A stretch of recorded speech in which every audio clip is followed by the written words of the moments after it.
हिंद दोस्तों, कैसे हैं आप सभी। आशा करता हूं बहुत ही अच्छे होंगे। इस वीडियो में हम आपके लिए लेकर आए हैं बायोलॉजी के अति महत्वपूर्ण प्रश्न। ये ऐसे प्रश्न हैं जो बार बार एग्जाम में पूछते हैं। चलिए वीडियो की शुरुआत करते हैं, देखते हैं पहला क्वेश्चन क्या है। जो भी क्वेश्चन है इंपॉर्टेंट और सिलेक्टेड है, आपके आने वाले एग्जाम में आपसे पूछ सकते हैं। चलिए देखते हैं पहला क्वेश्चन क्या पूछा है आपसे। पहला क्वेश्चन पूछा, परागकणों के अध्ययन को किस रूप में जाना जाता है। चलिए बताइए राइट आंसर क्या हो जाएगा। परागकणों के अध्ययन को किस रूप में जाना जाता है, ये आपसे पूछा है। चलिए बताइए राइट आंसर क्या हो जाएगा। जिस किसी भी क्वेश्चन का राइट आंसर पता है, वीडियो को पॉज किया करिए, राइट आंसर कमेंट बॉक्स में लिख दीजिए, बताइए क्या होगा। तो राइट आंसर जो हो जाएगा वो हो जाएगा ऑप्शन बी, पैलिनोलॉजी कहलाता है। क्या कहलाता है? तो पैलिनोलॉजी कहलाता है परागकणों के अध्ययन को। पैलिनोलॉजी वह विज्ञान है जो परागकणों, बीजाणुओं और अन्य सूक्ष्म कार्बनिक कणों का अध्ययन करता है। अन्य विकल्पों की बात करें तो ऑप्शन ए जो दिया हुआ है पैलियोबॉटनी, इसमें जीवाश्म पौधों का अध्ययन करते हैं। पोमोलॉजी की बात करें तो पोमोलॉजी में फलों और उनके उत्पादन का अध्ययन करते हैं। ये सब पॉइंट भी ध्यान रखिएगा। चलते हैं अगले प्रश्न की ओर, देखते हैं अगला प्रश्न क्या पूछा है आपसे। अगला प्रश्न पूछा है, कोशिका झिल्ली किस प्रकार की होती है। आपसे पूछा है कि कोशिका झिल्ली जो है वह किस प्रकार की होती है, यह आपसे पूछा है। चलिए बताइए राइट आंसर क्या हो जाएगा। राइट आंसर कमेंट बॉक्स में लिख दीजिए। तो राइट आंसर जो हो जाएगा वो हो जाएगा ऑप्शन बी, अर्धपारगम इस प्रश्न का राइट आंसर हो जाएगा। कोशिका झिल्ली यानी कि सेल मेम्ब्रेन जो होता है सेल मेम्ब्रेन को प्लाज्मा झिल्ली या प्लाज्मा मेम्ब्रेन भी कहा जाता है, या अर्धपारगम होती है, यानी या कुछ विशिष्ट पदार्थों जैसे पानी, ऑक्सीजन, CO2 को अंदर बाहर आने देती है, लेकिन सभी को नहीं, या कोशिका के भीतर और बाहर के वातावरण को नियंत्रित करती है। झिल्ली का निर्माण लिपिड और प्रोटीन की द्विस्तरीय संरचना होता है, या कोशिका को संरचना, सुरक्षा और परिवहन की भूमिका प्रदान करती है। चलते हैं अगले प्रश्न की ओर, देखते हैं अगला प्रश्न क्या पूछा है आपसे। अगला प्रश्न जो पूछा है वह पूछा है, शर्करा का ऑक्सीकरण और ATP निर्माण कहाँ होता है। आपसे पूछा है कि शर्करा का ऑक्सीकरण और ATP का निर्माण कहां होता है। तो ATP के निर्माण से हम लोग जान जाएंगे कि इस प्रश्न का राइट आंसर हो जाएगा ऑप्शन बी, माइटोकॉन्ड्रिया इस प्रश्न का राइट आंसर हो जाएगा।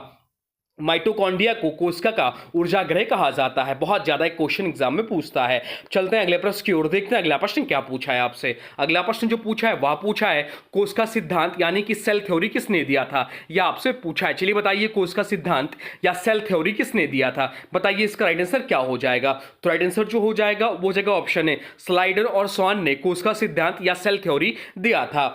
1838 में स्लाइडेन और स्वान ने यह सिद्धांत दिया कि सभी जीव कोशिकाओं से बने होते हैं। चलते हैं अगले प्रश्न की ओर, देखते हैं अगला प्रश्न क्या पूछा है आपसे। अगला प्रश्न जो पूछा है वह पूछा है, डीएनए में पाए जाने वाले नाइट्रोजन बेस कौन से हैं। आपसे पूछा है कि डीएनए में पाए जाने वाले नाइट्रोजन बेस कौन से हैं, यह आपसे पूछा है। चलिए बताइए राइट आंसर क्या हो जाएगा। तो डीएनए में जो पाया जाता है वह 4 नाइट्रोजन बेस पाया जाता है। कौन कौन से? एडेनिन, गुआनिन, थाइमिन और साइटोसिन। तो राइट आंसर जो हो जाएगा चारों दिया हुआ है वो दिया ऑप्शन ए। ऑप्शन ए इस प्रश्न का राइट आंसर हो जाएगा। बाकी आरएनए में थाइमिन के स्थान पर यूरासिल पाया जाता है, यह भी ध्यान रखिएगा। चलते हैं अगले प्रश्न की ओर, देखते हैं अगला प्रश्न क्या पूछा है आपसे। अगला प्रश्न जो पूछा है वह पूछा है, आरएनए का कार्य क्या होता है। आपसे पूछा है कि आरएनए का कार्य क्या होता है, यह आपसे पूछा है। चलिए बताइए राइट आंसर क्या हो जाएगा। तो राइट आंसर जो हो जाएगा वो हो जाएगा ऑप्शन बी, प्रोटीन निर्माण में सहायता आरएनए का प्रमुख कार्य है। राइट आंसर हो जाएगा ऑप्शन बी। ऑप्शन बी इस प्रश्न का राइट आंसर हो जाएगा। आरएनए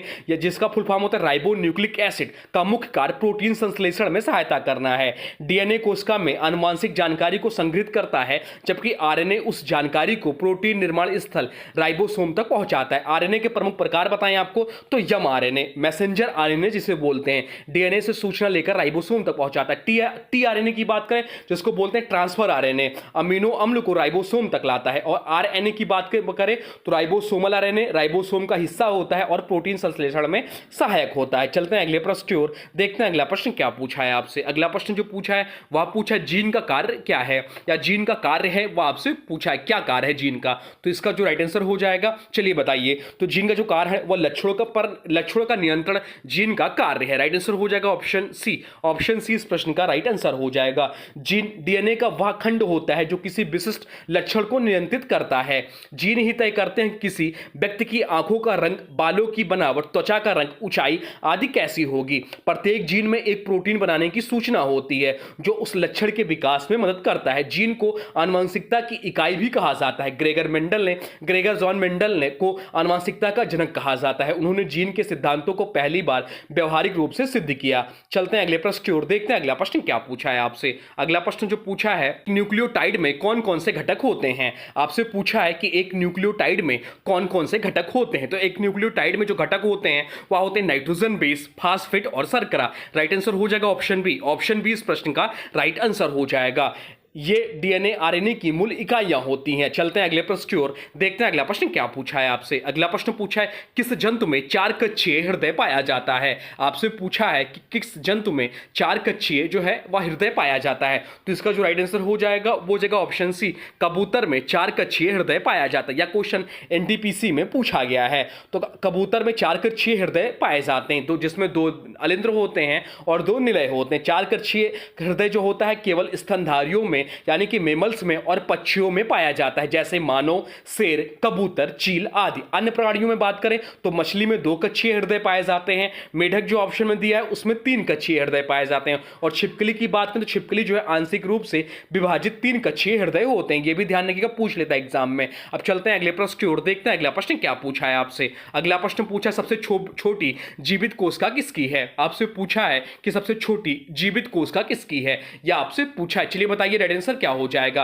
राइट आंसर हो जाएगा ऑप्शन सी, माइक्रोप्लाज्मा इस प्रश्न का राइट आंसर हो जाएगा।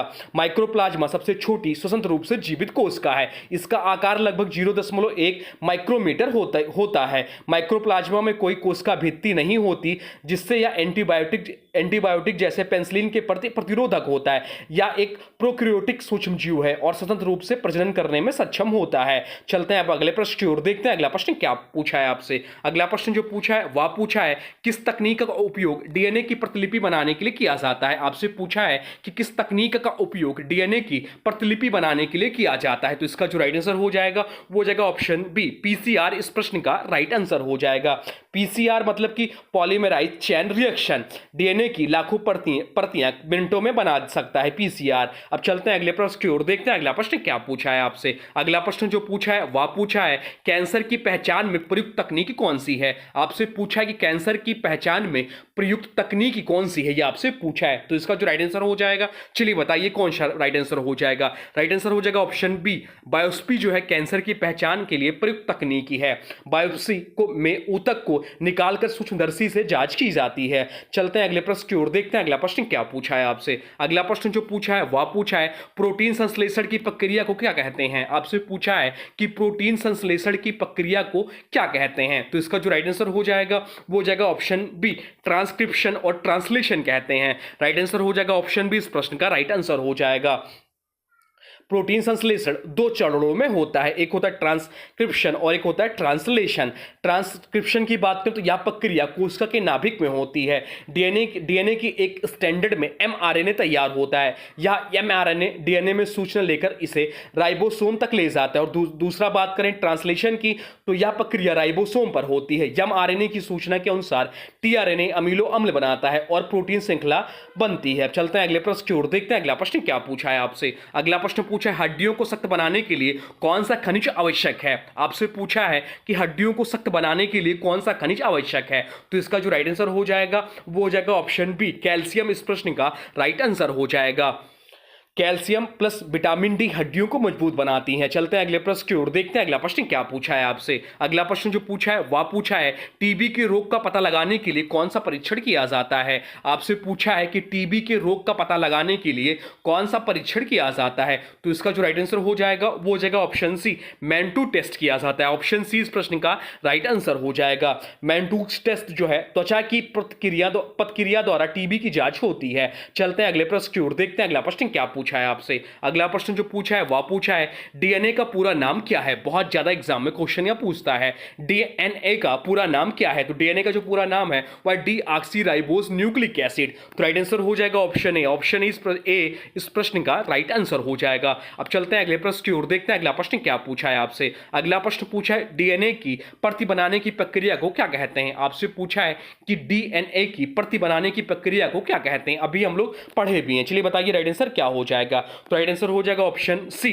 रेप्लिकेशन कहते हैं। राइट आंसर हो जाएगा ऑप्शन सी, इस प्रश्न का राइट आंसर हो जाएगा। रेप्लिकेशन वह जैविक प्रक्रिया है जिसमें अपने समान प्रतिबंध बनाता है। यह प्रक्रिया कोशिका विभाजन से पहले होती है ताकि नई कोशिकाओं को पूर्ण आनुवंशिक जानकारी प्राप्त हो सके। चलते हैं अगले प्रश्न की ओर, देखते हैं अगला प्रश्न क्या पूछा है आपसे। अगला प्रश्न पूछा मस्तिष्क का कौन सा भाग संतुलन बनाए रखने में सहायता करता है? आपसे पूछा है कि मस्तिष्क का कौन सा भाग संतुलन बनाए रखने में सहायता करता है। तो इसका जो राइट आंसर हो जाएगा वो हो जाएगा ऑप्शन सी, सेरिबेलम इस प्रश्न का राइट आंसर हो जाएगा। सेरिबेलम शरीर की चाल और संतुलन को नियंत्रित करता है। अब चलते हैं अगले प्रश्न की ओर, देखते हैं अगला प्रश्न क्या पूछा है आपसे। अगला प्रश्न पूछा पाचक रस जो है पेप्सिन कहाँ कार्य करता है? आपसे पूछा है कि पाचक रस पेप्सिन जो है कहाँ कार्य करता है। तो इसका जो राइट आंसर हो जाएगा वो हो जाएगा ऑप्शन सी, अमाशय इस प्रश्न का राइट आंसर हो जाएगा। ऑप्शन सी इस प्रश्न का राइट आंसर हो जाएगा। पेप्सिन पेट में प्रोटीन के पाचन में सहायता करता है। अब चलते हैं अगले प्रश्न की ओर, देखते हैं अगला प्रश्न क्या पूछा है आपसे। अगला प्रश्न जो है वह इंपॉर्टेंट है, एग्जाम में क्वेश्चन पूछता है आंख के रेटिना पर कौन से दो प्रकार की कोशिकाएं पाई जाती है? आपसे पूछा है कि आंख के रेटिना पर कौन से दो प्रकार की कोशिकाएं पाई जाती है। तो इसका जो राइट आंसर हो जाएगा वो हो जाएगा ऑप्शन ए, छड़ियां और शंकु कोशिकाएं पाई जाती हैं। इसका राइट आंसर हो जाएगा ऑप्शन ए, जिसे बोलते हैं छड़िया यानी कि रॉड, अंधेरे के देखने में सहायता करता है। कौन की बात करें शंकु की, तो रंगों की पहचान करती है। चलते हैं अगले प्रश्न की ओर, देखते हैं अगला प्रश्न क्या पूछा है आपसे। अगला प्रश्न जो पूछा है वह पूछा है जंतुओं के शरीर में अमीनो अम्ल की इकाइयां किससे मिलकर बनी होती है?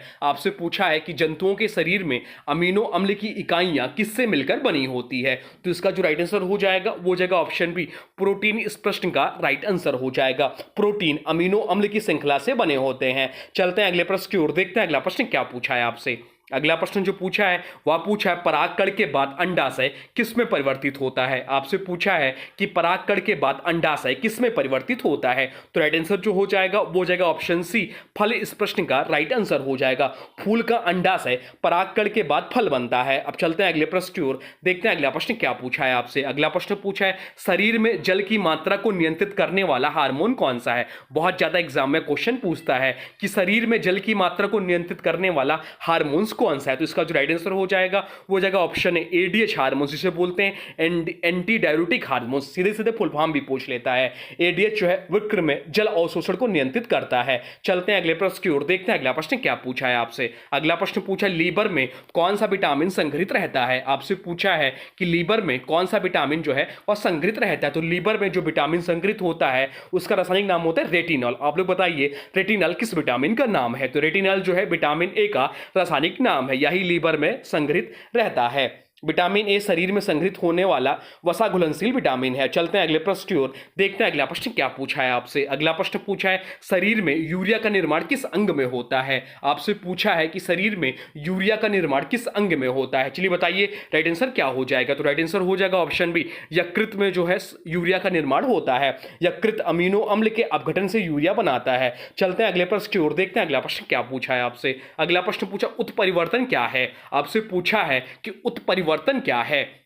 तो उत्परिवर्तन क्या है? जीन की संरचना में स्थायी परिवर्तन जो है उत्परिवर्तन कहलाता है। यह आनुवंशिक विविधता का मुख्य सूत्र होता है। अब चलते हैं अगले प्रश्न की ओर, देखते हैं अगला प्रश्न क्या पूछा है आपसे। अगला प्रश्न पूछा शरीर में लोह तत्व की कमी से कौन सा रोग होता है? आपसे पूछा है कि शरीर में लोह तत्व की कमी से कौन सा रोग होता है। तो राइट आंसर हो जाएगा ऑप्शन बी, एनीमिया रोग होता है। हीमोग्लोबिन की कमी से एनीमिया होता है। चलते हैं अगले प्रश्न की ओर, देखते हैं अगला प्रश्न क्या पूछा है आपसे। अगला प्रश्न पूछा पौधों में जल परिवहन किस ऊतक द्वारा होता है? आपसे पूछा है कि पौधों में जल परिवहन जो है किस ऊतक द्वारा होता है। तो पौधों में जल परिवहन जो होता है वह जाइलम के द्वारा होता है। राइट आंसर हो जाएगा ऑप्शन सी। ऑप्शन सी इस प्रश्न का राइट आंसर हो जाएगा। जाइलम जड़ों से पत्तियों तक जल पहुंचाता है। चलते हैं अगले प्रश्न की ओर, देखते हैं अगला प्रश्न क्या पूछा है आपसे। अगला प्रश्न जो पूछा है वह पूछा है हृदय से रक्त को फेफड़ों तक ले जाने वाली धमनी कौन सी है?